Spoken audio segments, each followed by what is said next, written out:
Hello everyone. This is Jay. My Korean name is Jae Hyun Park. Today I will make a presentation in Korean, my mother language. So if you from abroad, please use translator. 안녕하세요. 저 람다 256 대표로 있는 박재현입니다. 늦은 시간까지 굉장히 많은 분들이 자리하고 계신데요.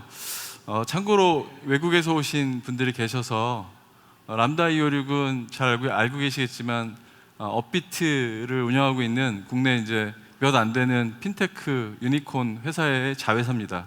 블록체인을 개발하고 있는 자회사고요.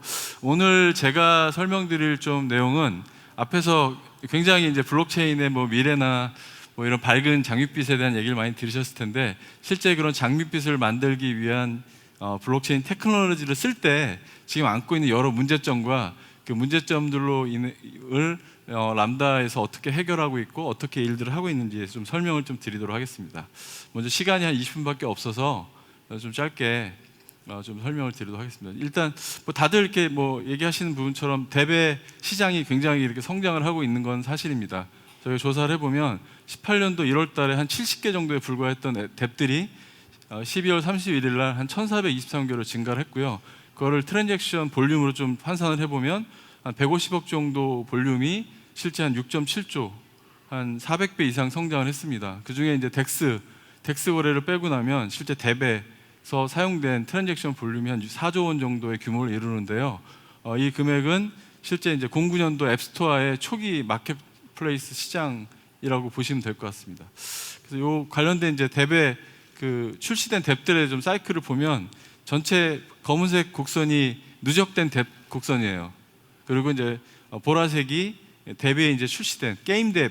그러니까 실제 이 차트의 요지는 전체 뎁 중에서 게임이나 갬블이 차지하는 게 한 16% 정도로 이 뎁 시장을 리딩하고 있다 이런 자료인데 사실 이 자료는 긍정적인 것보다는 제가 볼 때는 되게 부정적인 시그널이 있는 자료라고 봅니다. 왜 그러냐면 보시는 것처럼 08년도 뭐 한 3월 달 정도에 폭발적으로 뎁 게임들이 많이 출시가 되다가 점점 떨어져서 사실은 게임 뎁들이 잘 안 나오고 있는 상황인 거죠. 그러니까 실제 뭐 이렇게 뎁 서비스나 이런 것들이 과연 미래의 어떤 블록체인을 리딩할 만한 뎁들이 많이 나오고 있느냐 이렇게 보면 사실 아직까지도 확신하지 못하겠다. 뭐 이렇게 좀 볼 수가 있을 것 같고요. 실제 이제 이런 B2C 쪽에서는 암호화폐를 발행해서 ICO를 한다거나 이런 토큰을 거래소에 리스팅해서 이제 자금을 만들어서 운영하는 거라 그러면 실제 이제 한쪽 인더스트리는 B2B 영역들이 있습니다.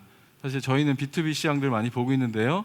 이런 B2B 시장의 트렌드를 보면 이런 IDC 자료를 뭐 100% 믿는 건 아니지만 IDC 자료를 좀 참고해 보면 기업들이 블록체인에 스pen딩하는 돈 쓰는 예산들이 매년마다 한 60% 이상씩 증가를 하고 있고요. 인더스트리 자료 좀 다시 올려주실래요? 이건 제 실수가 아닙니다. It's not my fault. 잠깐 중간에 그러면 지나가는 입장에서 혹시 핸드폰들 다 갖고 계시죠? 그 핸드폰에 블록체인 기반의 게임이나 아니면 블록체인으로 만들어진 서비스 어플리케이션을 하나 정도 설치하고 계신 분 계세요? 한 분, 두 분, 세 분, 네 분, 다섯 분. 예, 한 전체 중에서 한 1, 2% 정도 되시는 것 같아요. 혹시 안드로이드 폰, 삼성폰 쓰고 계신 분 계시죠?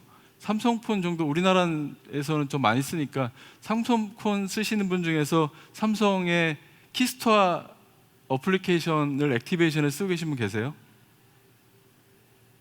한 두세 분 계신 것 같아요. 사실은 이게 이제 블록체인 인더스트리의 사실 현재다라고 좀 말씀드릴 수가 있을 것 같아요. 근데 그런 현재를 만들게 된 여러 가지 이제 이슈 중에서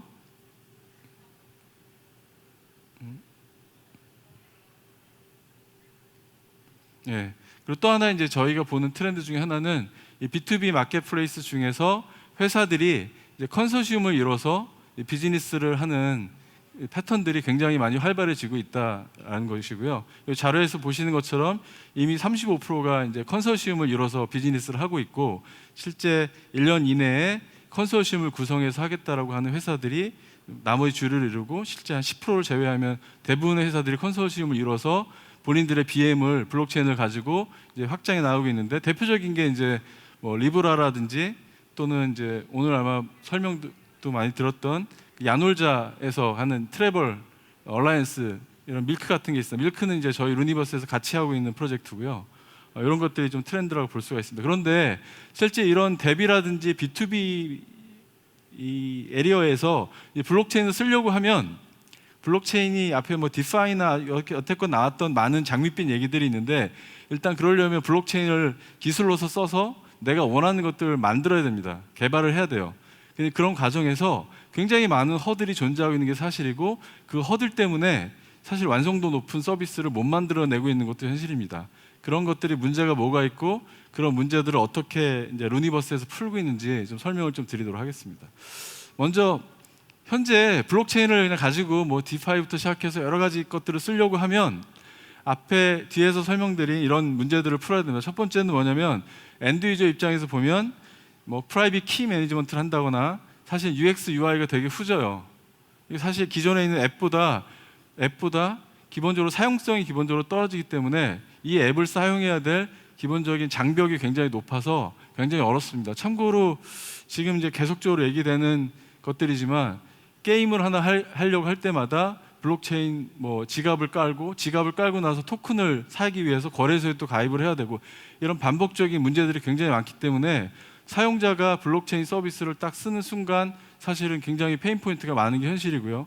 또 두 번째는 이제 개발자가 개발을 해야 되는데, 개발자 입장에서 보면 지금 블록체인의 어떤 성능 문제, 두 번째는 개발 환경 문제, 뭐 이런 것들이 굉장히 어려운 겁니다. 지금의 이제 개발 환경은 굉장히 발전을 해서 개발자들이 GUI 툴이나 빌더 가지고 쉽게 개발을 할 수 있는 환경인데, 블록체인 위에서 뭔가를 개발하려고 하면 사실은 해야 될 작업들이나 번거로운 작업들을 너무 많이 해야 되는 겁니다. 그러다 보니까 실제 이걸 블록체인 비즈니스를 하시려고 하는 사람들은, 오너들이겠죠. 비즈니스 이제 디시전 메이커들이 이 프로젝트를 하려고 그러면 블록체인 개발자를 구해야 되고, 근데 개발자가 보통 조사를 해보면 15만 불에서 한 17만 불 정도의 연봉 샐러리 캡을 받아요. 그러면 한 명당 한 2억 정도, 우리나라 돈으로. 그러면 두세 명 팀을 꾸리면 안진돼서 4, 5억 정도 드는 거고, 인프라 만들고 뭐 세팅하면 10억 이상을 투자를 해야지 프로젝트 POC라도 하나 돌려볼 수 있는 환경이 되는 겁니다. 그러면 굉장히 사실은 막상 우리도 해보자라고 하지만 해보기가 되게 이제 어려운 거죠. 이런 이제 문제점들이 있었는데, 그동안 루니버스 뭐 관심 있게 보셨던 분은 아시겠지만, 루니버스가 이제 람다 256을 통해서 올해 이제 5월달에 상용화가 되면서 앞서 설명드렸던 그런 어떤 허들들을 계속적으로 해결해 왔습니다. 체인 자체도 성능도 개선하고, 그다음에 토큰 서비스를 GUI 빌더를 통해서 쉽게 개발할 수 있게 되어 있고, 사용자의 키 관리 시스템들을 자동화해주고, 그다음에 이제 뭐 시큐리티, 스마트 컨트랙 같은 것들을 되게 세이프하게 해주는 시큐리티 기능도 제공하고, 이런 루니버스를 저희가 5월달에 이제 상용 버전으로 출시를 했고요. 그다음에 지난달 혹시 UDC 행사에서 발표 들으셨던 분 같은 경우에 기억하실지 모르겠습니다만, 이런 걸 베이스로 만들어진 그 서비스를 확산하기 위해서 저희가 뎁 서비스를 위해서 지금 드랍스라고 하는 서비스를 만들어서 제시를 하고 있습니다. 드랍스라는 서비스는 뭐냐면, 뎁을 쓰기 위해서는 아까처럼 지갑을 깔아야 되고 거래소에 가서 토큰을 사야 되고 여러 가지 번거로운 작업들이 있는데, 지금 업비트의 바로 그 출금 기능들을 같은 연동 기능을 통해서 기존에 있는 지갑 유저들이 뿐만이 아니라 거래소의 사용자들이 뎁을 바로 직접적으로 쓸 수 있는 그런 환경들을 지금 만들고 있고요. 그리고 이제 그걸 더 나아가서 일반적인 어플리케이션에서도 뎁 서비스를 쉽게 찾아 쓸 수 있는 채널링 기능들을 제공하고 있습니다. 이 채널을 통해서 뭐 업비트 거래소 사용자나 그다음에 지금 뭐 다른 일반적인 그 서비스에서 뎁들을 쉽게 쓸 수 있는 작업들을 하고 있고요. 그다음에 이제 엔터프라이즈 앱을 위해서, 엔터프라이즈에서 블록체인을 쓰기 위해서는 보통 B2C보다 더 엄격한 이제 기능들이나 성능을 요구하고 있습니다. 그런 것들을 제공하기 위해서 최근에는 이제 하이퍼레저 서비스를 제공을 하고 있고, 그다음에 이제 볼트 서비스라고 해서 키스토어 파일들을 제공을 하고 있습니다. 참고로 이제 볼트 서비스는 대표적으로 아마 이 컨퍼런스에서 삼성전자의 키스토어 얘기도 아마 들으셨을 텐데요. 삼성전자에서 하드웨어에서 이제 키스토어를 저장하게 해주는 기능들을 제공하고 있죠. 참고로 그 얘기는 뭐냐면, 이런 모바일 환경에서 키스토어 파일을 저장된 핸드폰을 잃어버리면 사실은 키스토어 파일도 잃어버리는 거잖아요. 그런 경우에 여러분들이 가지고 계신 크립토 에셋들을 다 분실해버리는 문제가 발생하죠. 사실은 제조사에서는 책임지지 않겠으나 그런 경우에 이제 볼트라는 것들은 키스토어를 백업하고 리스토어해주는 기능들 이런 것들을 제공을 합니다. 그리고 이제 마지막에는 이제 컨소시엄을 이뤄가지고 비즈니스를 하시는 분들이 여러 파트너들과 이제 트러스트한 관계들을 만들어서 신뢰감 있게 이제 사업들을 할 수 있는 이런 기능들을 이제 그 동안에 이제 저희가 문제를 해결하면서 개발을 해왔습니다. 그래서 현재 잠깐 그 동안에 그러면 5월달 이후에 루니버스를 사용하는 고객들을 설명을 드리면 500군데 이상이 루니버스를 쓰고 계시고요. 그 중에 50개 정도의 회사가 이미 이제 컨트랙을 해서 과금을 하고 계신 사용자가 50개 정도 됩니다. 그러니까 어찌 보면 블록체인에서 토큰을 거래소에서 리스팅해서 자금 조달하지 않고 실제 블록체인 서비스를 통해서 돈을 벌고 있는 몇 안 되는 회사가 이제 저희 회사라고 생각하시면 될 것 같습니다. 그 중에 5개는 저희가 오늘 야놀자 아까 테라에서 설명한 야놀자 그 서비스의 컨소시엄이라든지 그다음에 최근에 이제 종근당 국내에서는 가장 오래된 제약회사죠. 종근당하고 같이 하는 컨소시엄 이런 프로젝트를 5개 정도 하고 있습니다. 시간이 없어서 잠깐 뭐 저희 고객들에 대한 내용들은 퀵하게 넘어가도록 하겠습니다. 자, 그러면 앞서 설명드렸던 것처럼 그 문제들을 저희가 해결하겠다라고 해서 루니버스라는 걸 만들었는데 실제 이제 고객들이 루니버스를 통해서 어떻게 사용하고 있는지 잠깐 몇 가지 케이스만 설명드리도록 하겠습니다. 크게 케이스 중에서 한 3가지를 좀 나눠볼 수가 있는데요. 첫 번째가 뭐냐면 개발 환경, 지금 제공되는 뭐 이더리움이나 퍼블릭 체인, 뭐 스팀 또는 EOS 같은 이런 퍼블릭 체인에서 제공하는 개발 환경이나 로드맵 이런 것들이 불확실한 데서 생기는 문제점들을 해결하기 위해서 이제 루니버스를 썼습니다. 첫 번째 이게 헌트라고 하는 저희 고객인데요. 이 헌트는 아마 이 뎁 서비스 중에서는 7위 정도 하는 사실 글로벌리는 많이 알려진 서비스입니다. 이게 뭐냐면 긱 서비스인데요. 새로운 기술이나 아니면 기칸 테크놀로지를 소개를 하면 거기에 대한 리워드를 받아서 이제 운영되는 토큰 이코노미 기반의 이제 긱 커뮤니티입니다. 근데 그 동안에 이 커뮤니티에서 이제 스팀을 위에다가 서비스를 개발했어요. 그런데 이 스팀 플랫폼 자체가 굉장히 스테이블하게 개발이 되지 않다 보니까 굉장히 어려움도 겪었고 플랫폼 자체가 불안정하고 안정적으로 운영되지 못하다 보니까 뭐 토큰을 발행해도 리스팅하기도 굉장히 어렵고 이런 어떤 문제점들을 많이 가지고 있었습니다. 이 문제점을 이제 해결하기 위해서 루니버스를 쓰게 되었고요. 루니버스를 가지고 기존에 이제 새로운 토큰을 지금 만들고 기존에 만들었던 이 스팀 서비스를 루니버스로 전환하는 작업들을 지금 계속적으로 하고 있고 내년도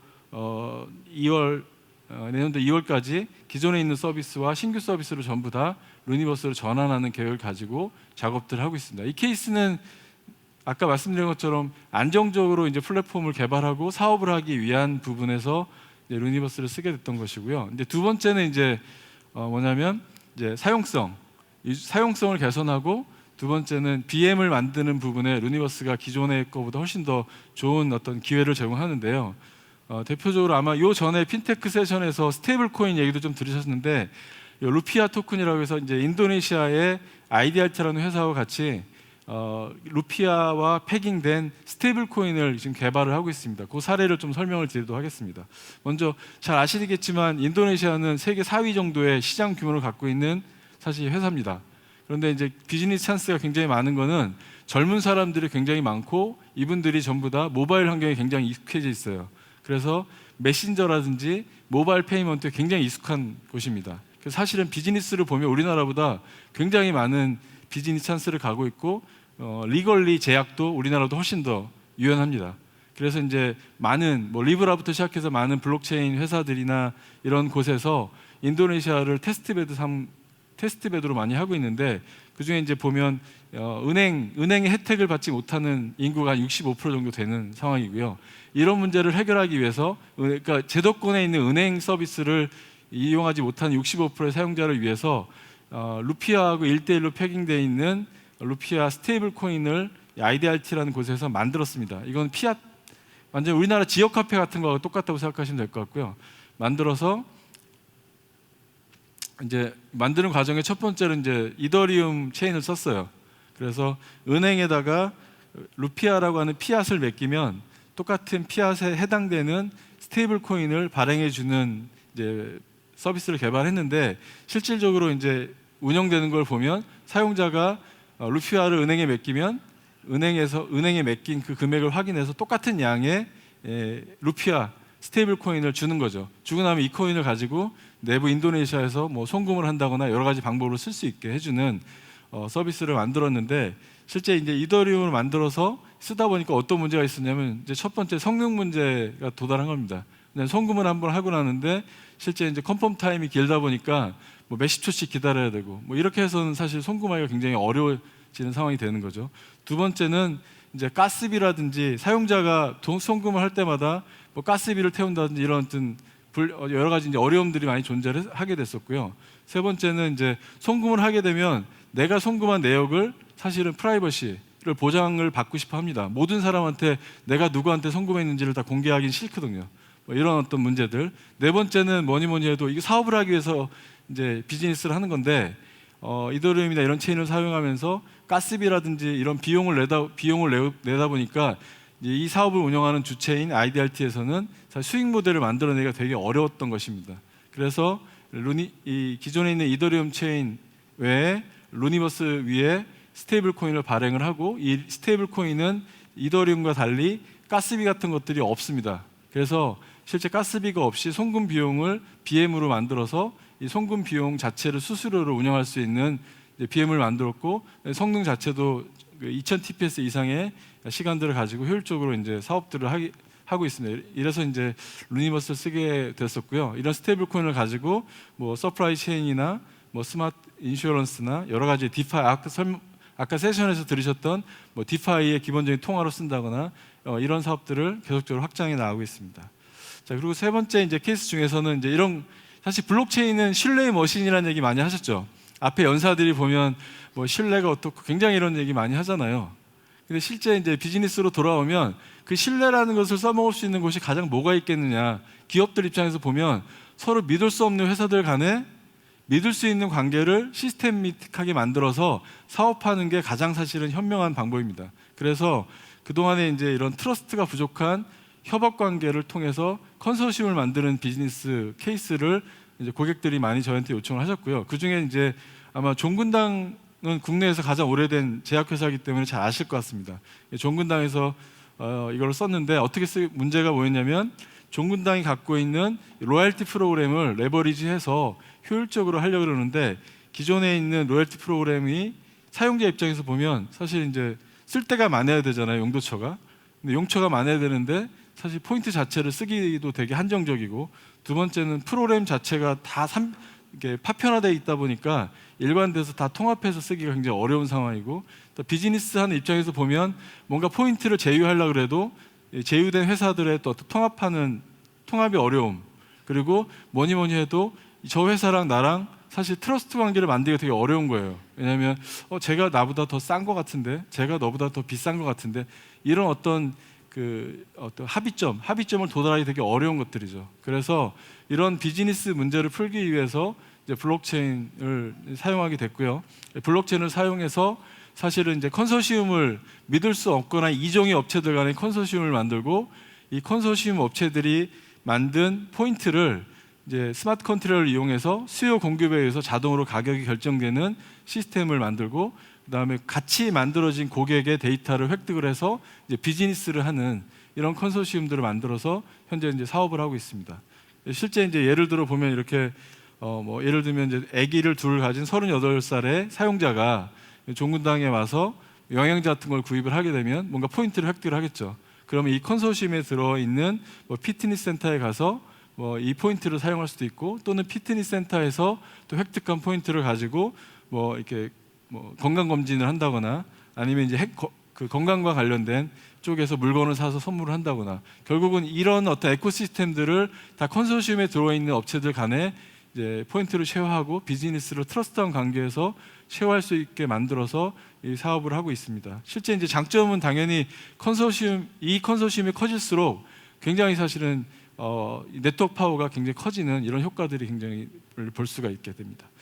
이런 케이스로 지금 이제 블록체인을 가지고 비즈니스를 계속 하고 있고요. 지금 만들어진 이 비즈니스는 사실 굉장히 이상적인 얘기를 하는 것이 아니라 현실에서 계속적으로 만들어지는 프로젝트를 계속 하고 있는데 저희가 이제 비즈니스를 하면서 마지막으로 한 가지 이제 이슈가 남아 있다고 생각을 합니다. 그 이슈가 뭐냐면 실제 이제 블록체인 자체가 지금 너무 파편화돼 있고 그 다음에 아직 성숙됐다는 얘기는 뭐냐면 사실 굉장히 사용하기 쉽고 생산성 있게 개발을 해야지만 쉽게 사실 블록체인 자체는 기술이잖아요.